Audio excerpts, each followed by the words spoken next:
Enchantée. Mais enchantée. Vous venez ici en Belgique pour un film qui s'appelle 6 jours ce printemps-là, qui est de notre compatriote Joachim Lafosse. Est-ce que c'est la première fois que vous tournez avec un réalisateur belge? Ah non, j'ai eu la chance d'en rencontrer d'autres. J'ai travaillé avec Zéno Graton, on fait Le Paradis. Et puis récemment avec Rachel Lang. Voilà. Puis Joachim. Donc, puis j'ai tourné aussi en Belgique, parce qu'il y a beaucoup de coproductions France-Belgique. Donc il m'est arrivé aussi de venir ici à Bruxelles pour tourner. Plutôt à Bruxelles alors? À Bruxelles, à... Où est-ce que j'ai tourné d'autres? Je ne l'ai plus là. Gand. Ah oui. Et maintenant, vous venez avec un film plutôt intimiste, puisque c'est des souvenirs de Joachim Lafosse. Comment on arrive à interpréter un souvenir? Alors là, comment on arrive? Déjà, c'est chouette qu'on nous fasse confiance, parce que là, pour le coup, c'est un souvenir, et en plus, c'est pas n'importe quel rôle, c'est celui de sa maman. Donc c'est une grosse charge d'interpréter la maman de la personne qui vous met en scène.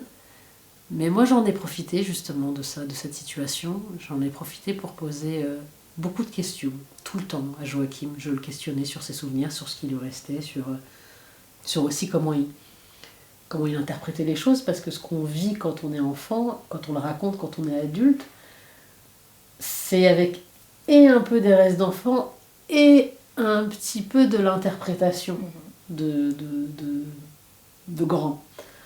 Donc avec tout ça, j'ai pu nourrir mon personnage et puis aussi aborder certaines situations. Oui, parce que lui, petit garçon, voyait aussi les choses totalement différentes. Tout à fait. Un petit garçon qui voit la vie de sa maman l'interprète d'une autre manière que la maman elle-même quand elle le vit elle-même. Exactement. Donc c'est pour ça que j'avais l'accès justement aux souvenirs de Joachim et puis à ses interprétations de Joachim adulte, mais j'avais quand même un espace de liberté dans cette création, parce que tout n'était pas arrêté. Tout n'était pas arrêté aussi pour lui. Et puis souvent il me disait oui, mais je pense que ma mère, en fait, quand elle a fait ça, elle devait penser à ça, elle devait le vivre comme ça, mais en même temps il n'était pas sûr non plus. Donc il ne venait pas avec des idées tranchées en disant ça doit être comme ça. Rien n'était arrêté. C'est ça qui était beau, c'est qu'on pouvait évoluer, on pouvait reconstruire aussi ce souvenir, retravailler ce souvenir d'enfant et ses interprétations. Mais sur ce fait d'aller dans cette maison, on s'est questionnés tous les deux là-dessus, et c'était assez fou de voir un petit peu lui ce qu'il en pensait, parce qu'il me dit, tu vois, le fait de me poser la question, je ne me souviens même plus si c'est nous qui avons dit on va à Ramatuelle, donc c'était à Ramatuelle, ou alors ou si c'est la mère qui l'a suggéré. C'est des choses encore un peu floues, mais si ce flou existe, c'est que moi je m'en sers en me disant peut-être que la mère elle y a pensé aussi, peut-être que c'était aussi une situation, en tout cas un désir aussi qu'elle avait, et de vouloir dire non, on va pas aller dépenser autant d'argent. Je me suis dit il y a peut-être aussi ça qui lui traverse la tête. Peut-être que cette maison dans laquelle j'ai beaucoup de souvenirs, peut-être que j'y ai le droit moi aussi à un moment donné. Surtout là, pas qu'il n'y a personne qui y va, peut-être que ça peut être mon créneau dans ce divorce, peut-être qu'on peut s'arranger comme ça.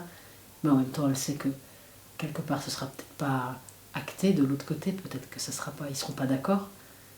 Et il y a cet acte d'y aller en cachette, parce qu'on pose la question autrement que les enfants. On se dit, et si j'avais pas le droit? C'est ça, les enfants ils disent, mais si on demande, peut-être qu'on nous laissera, mais la maman dit, et si ils nous laissent pas? Ça, c'est plus violent de recevoir le non. C'est voir les choses de façon, c'est un peu entre le verre rempli et le verre... ouais, exactement. C'est la même situation, mais on le voit différemment. C'est ça, oui. Et comment vous êtes arrivé à jouer ce rôle? Vous connaissiez Joachim auparavant? Il est arrivé avec un scénario et il vous a dit voilà, j'ai pensé à toi. Comment ça se passe dans ces cas-là? Ça s'est pas fait comme ça, parce que je pense que j'étais pas déjà son premier choix. Mais j'ai reçu ce scénario et je l'ai lu, je me souviens, je l'ai reçu dans un contexte un peu particulier. Je tournais, pas très loin, à Lille d'ailleurs. Je tournais à Lille et on était sur une crise un peu sociale d'ailleurs en France, où il y avait une crise du syndicat, de plusieurs syndicats des techniciens du cinéma. Et donc on était en grève. Donc il y avait pas, on tournait pas, on a eu une semaine un peu d'arrêt. Et moi j'étais à l'hôtel, je reçois ce scénario, j'ai pu le lire tout de suite. Il m'a fait un peu m'échapper de cette réalité sociale qui était cette grève. Après, vous plongez aussi dans une autre réalité sociale. Voilà, bien sûr, mais il m'a fait échapper, il m'a fait quitter celle-là pour en aborder une autre. Ce que je veux dire, c'est que j'étais dans un mood où j'étais prête à recevoir des choses, des nouvelles choses à entendre. Et donc j'ai rencontré vraiment Joachim le lendemain après avoir lu ce scénario. Ah, le lendemain. Le lendemain, ça a été très rapide. Oui, on s'est retrouvés à la gare. Nos rendez-vous se sont beaucoup passés dans les gares. On s'est retrouvés à la gare donc du Nord. J'arrivais de Lille, lui de Bruxelles. On s'est vu peut-être 1 heure et puis il m'a dit, moi j'ai choisi des enfants et j'aimerais voir ce que ça donne entre toi et eux. Donc on s'est revus 2 jours ou 3 jours après à Marseille. On a marché jusqu'au domicile des enfants et on les a rencontrés. On a passé un peu de temps avec eux, on a lu des séquences, on a un peu joué. Et je crois que la rencontre s'est vraiment faite là. Moi j'ai été très attendrie par la façon dont il regardait ses enfants et la façon dont il les amenait à travailler, la façon dont il les amenait à s'amuser sur les séquences et cette volonté qu'il avait de les filmer, de voir ce qu'il captait d'eux. Parce que c'est moi qui passais le casting, c'est pas les enfants étaient déjà choisis. Donc ça c'était déjà arrêté. C'était le choix, c'était le truc inverse et c'était. Et moi Donc en gros c'était Joachim et les enfants qui vous choisissaient. Voilà. Et j'aurais pu, je veux dire, ça aurait été à un autre moment, peut-être que cette rencontre ne serait pas faite, peut-être que j'aurais dit non, mais je sais pas que ça va faire. Mais non, le scénario m'avait plu, de un, et de 2, la forme m'attendrissait quelque part. Je me proposais de jouer une mère divorcée, mais pour jouer cette mère divorcée, il fallait que je sois acceptée d'une famille qu'ils avaient déjà formée tous les 3. Et je sais pas, j'ai trouvé ça chouette, et d'autant plus quand tous les 4 on s'est retrouvés et qu'on a eu envie justement de raconter cette histoire ensemble. On est sortis de chez les enfants et Joachim m'a dit juste vis et je vous filme. Et oui, j'ai eu envie de partir sur cette aventure. Il y a eu quelque chose d'assez évident qui s'est passé dans la rencontre entre nous 4. Et ça s'est prolongé lors du tournage aussi ? Oui. Oui, après on a eu la chance aussi de se retrouver sur le décor. On a tourné, je crois, en avril. On a commencé le tournage en avril, fin mars-avril. Et on s'est retrouvé sur le décor auparavant, en février, fin février. On a passé 1 semaine dans le décor, avec le texte, à le lire, à traverser les scènes, à revoir des choses aussi, à faire un peu de mise en scène, à se dire tiens, moi je me placerais pas là, comme ci, comme ça. J'imaginais cette scène comme ça, je vivrais bien ça comme ci, comme ça. Enfin, on a un peu cherché, et ça c'est un grand luxe de pouvoir chercher sur les décors avant de tourner. Ça nous permet en plus à nous de nous rencontrer, de nous apprivoiser, d'apprivoiser les enfants, parce que c'est pas rien de tourner avec des enfants. Qu'est-ce qui est le plus dur ? C'est-à-dire ? De tourner avec des enfants. Qu'est-ce qui est le plus difficile de tourner quand on tourne avec des enfants ? Est-ce que c'est se connaître ? Est-ce que c'est à un moment donné où c'est difficile d'organiser les choses ? Je crois que c'est propre à chaque enfant. J'ai tourné beaucoup avec des enfants. Je crois que c'est propre à chaque enfant. Il y a des enfants où c'est compliqué de les tenir concentrés plus de 20 minutes. Il y a des enfants qui sont très concentrés tout le temps, mais trop. Il y a des enfants qui ont besoin de beaucoup d'affection. il y a des enfants qui sont là, non, par contre, ça, je pense que c'est un truc qui les rejoint un peu tous. Les enfants sont ravis de se retrouver dans un univers de grands.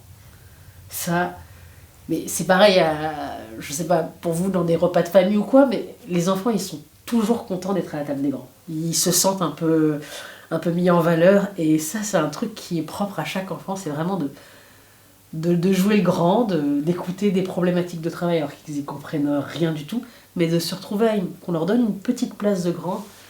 C'est ça que vous retrouviez lors du tournage? Ouais, moi j'aimais bien leur raconter comment je fais mes petits rituels avant d'aborder chaque séquence. Je me rappelle de la séquence d'avant, de la séquence d'après, et on avait ce petit rituel tous les quatre, où je leur disais, voilà, là on va faire cette scène, qu'est-ce qui s'est passé avant? Ok, et avant ça, et donc, dans quel état ils sont après avoir vécu ça et tout. Et au départ, c'était un petit rituel comme ça, et puis après, ce rituel, ils l'ont pris pour eux, vraiment. Ça devenait leur jeu, et je les voyais se questionner et à remettre les choses en question. Mais non, non, je pense qu'il est plus comme ça.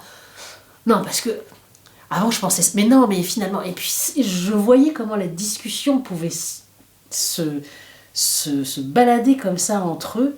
Et je les regardais, je me suis dit, oulala, ça devient des acteurs. Mais c'était très attendrissant.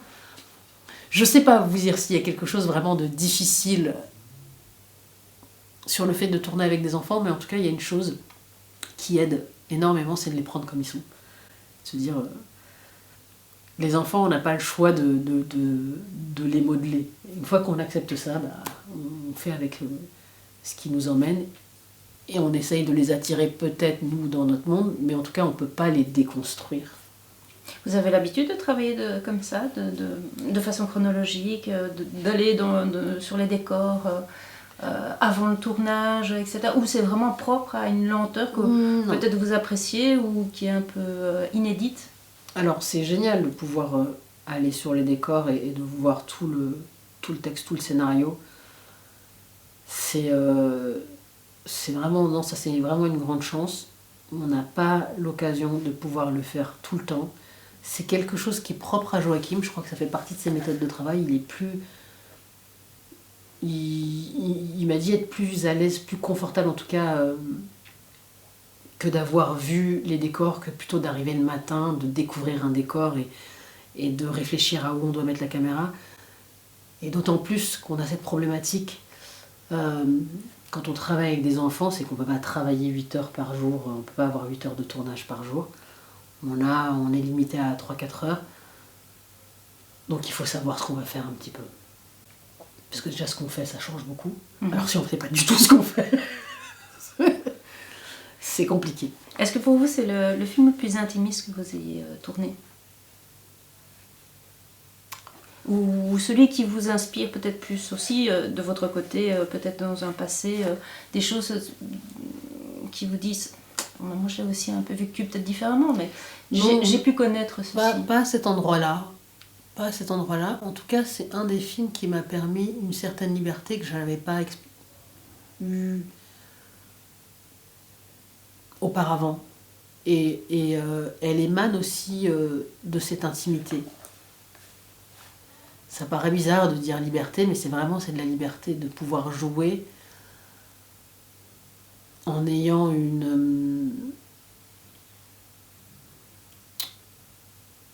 pas de façon expansive, en tout cas, on n'est pas dans le langage, on est vraiment dans la vie, et la vie, ça peut être tes œufs, ça peut être des gestes, ça peut être des regards, mais ça, c'est très libre. Il faut être très libre pour pouvoir avoir accès à ça.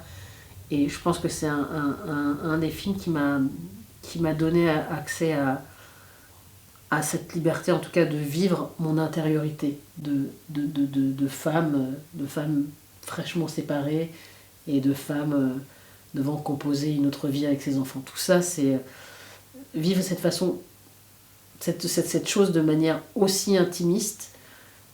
Il faut avoir un espace de liberté très grand, et je crois que ce film me l'a permis. C'était peut-être une des premières fois où je goûtais à ça.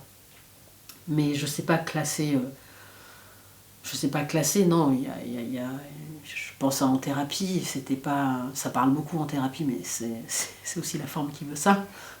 C'est un peu logique, oui. Mais il y avait quand même une forme d'intimité qui était assez grande aussi. Et ce film, parfois, me fait penser un peu aux films sociaux britanniques des années 80. Il y avait certains portraits de femmes, toujours, où on décrit une classe sociale, souvent ouvrière, qui est très, très problématique, surtout pour les femmes. Et je retrouve un peu parce que ces Britanniques ont toujours un peu d'humour, ont toujours cette fraîcheur, cette luminosité, qu'on pourrait à la limite retrouver ici, parce que c'est un film aussi qui parle du social. Ouais. Et c'est assez rare dans le film francophone, je pense. Mais sûrement dans le thème, c'est vrai que c'est une façon assez nouvelle. Je sais pas si c'est nouvelle, mais en tout cas, on n'explore jamais de cette façon-là le glissement social qui naît de la séparation. Mais aussi, on l'aborde pas de façon cash, je crois que c'est pas frontal. C'est par petites touches. C'est beaucoup dans le hors-champ aussi, c'est beaucoup dans tout ce qui ne se dit pas dans le film. Parce que c'est quelque chose, c'est une histoire qui pourrait pas se passer, en tout cas. Qui ne pourrait pas se passer si c'était plutôt l'histoire du papa. Le cas de figure ça ne se passerait pas chez ce papa-là, dans cette famille-là, précisément non, parce que là, clairement, ce qu'on raconte, c'est une femme qui s'est mariée avec quelqu'un qui était matériellement, en tout cas financièrement, un peu plus aisé qu'elle. Mais le contraire existe aussi. Je veux dire, il peut y avoir des mariages d'hommes avec des femmes un peu plus fortunées, ou alors qui viennent de familles où il y a plus d'argent. Le contraire existe aussi. Je pense que là, on est vraiment... Peut-être, oui, sûrement. Oui, bien sûr, parce que vu dans les sociétés matriarcales dans lesquelles on vit, il peut être plus rare. En tout cas, les sociétés matriarcales desquelles on a hérité, parce qu'aujourd'hui ça change beaucoup, il peut être plus rare, mais le patrimoine de la famille, ça on ne le choisit pas. Si on est une fille d'une grosse famille avec beaucoup d'argent, et qu'on a un mari qui en a moins, le glissement social, il existe aussi. C'est plus fréquent chez les femmes, je vous l'accorde. Mais je crois que là, vraiment, on est au cœur de ça, de ce qu'on arrive à construire à deux dans un mariage, et ce qu'on perd une fois qu'il l'est plus, mais ce que cette mère cherche à garder, en tout cas souder la parentalité, quoi. Qu'elle cherche à faire en sorte que cette parentalité ne subisse pas ce divorce. Ça, c'est très important. Je crois que c'est aussi le cœur du film, c'est accompagner les enfants vers la fin de l'enfance, la fin de l'insouciance, mais aussi les accompagner vers quelque chose de réel et de concret, et de leur dire que vous serez toujours les enfants de vos parents, les petits-enfants de vos grands-parents, même si votre père et moi, nous sommes séparés, ce sera toujours comme ça. Et elle le répète tout le temps, moi j'ai pas le droit de revenir ici. Moi j'ai pas le droit. Est-ce que pour vous, il y a, quand vous tournez des histoires aussi quand même aussi puissantes, est-ce que vous dites après tournage, au cours de ma vie, je vais toujours en garder quelque chose? Forcément oui. Oui, on est tatoué des rôles qu'on joue, je crois. On garde des traces. Il y a d'autres rôles comme ça que vous avez joués où vous vous dites, ça je vais le garder toute ma vie? Oui, vraiment, je crois qu'il y a peu de rôles où je garde pas de traces. Il y a peu de rôles. Peut-être des mauvais rôles, sûrement. Comme ça sert à rien d'en parler des bouquets, mais oui, bien sûr, on garde forcément des traces ou des pots qu'on a habités, c'est sûr. Ça fait partie du métier?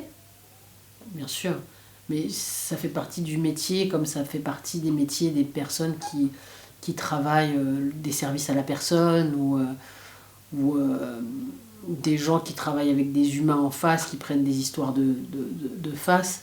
Forcément, quand on entend, quand on est infusé d'histoires, d'autres vies, même de ses voisins, on garde, il y a des choses qui résonnent toujours un petit peu en nous. Alors après, ça ne veut pas dire qu'on va agir autrement, qu'on va faire des choses différemment parce qu'on a été influencé par un tel ou un tel. Non, mais en tout cas, il nous reste des échos. Qu'est-ce que, pour finir cette interview, qu'est-ce que vous pourriez nous dire sur votre rôle, sur le film, quelque chose que vous avez envie de transmettre? Qu'est-ce que je pourrais vous dire? En tout cas, je pourrais vous dire que il y a une tendresse qui émane de ce film et de cette mère qui, pour moi, est une des plus justes et peut-être une des plus surprenantes. Parce qu'à jouer, on ne s'en rend pas compte. Mais quand j'ai vu le film, je me suis dit, voilà, je crois que c'est ça. Une maman, c'est une femme qui protège, une femme qui a une tendresse et qui, de par ses enfants, se laisse envahir par une force qu'elle ne maîtrise pas, enfin qu'elle ne savait pas maîtriser. Moi, j'ai été surprise par ma force, mais c'est pas moi qui l'ai fait naître, c'est les enfants qui l'ont fait naître. Et souvent, on me demande, mais toi, maman, tu aurais fait la même chose? Mais je ne sais pas. Je ne sais pas tout simplement parce que je me rends compte que mon enfant, en tout cas, il peut m'emmener à des endroits que je ne soupçonnais pas pouvoir aller, par amour et par force de ne pas décevoir ou par force de vouloir protéger. Et je crois que Sana, elle a beaucoup ça. Elle a beaucoup ça. Très bien. Merci Avec beaucoup. plaisir.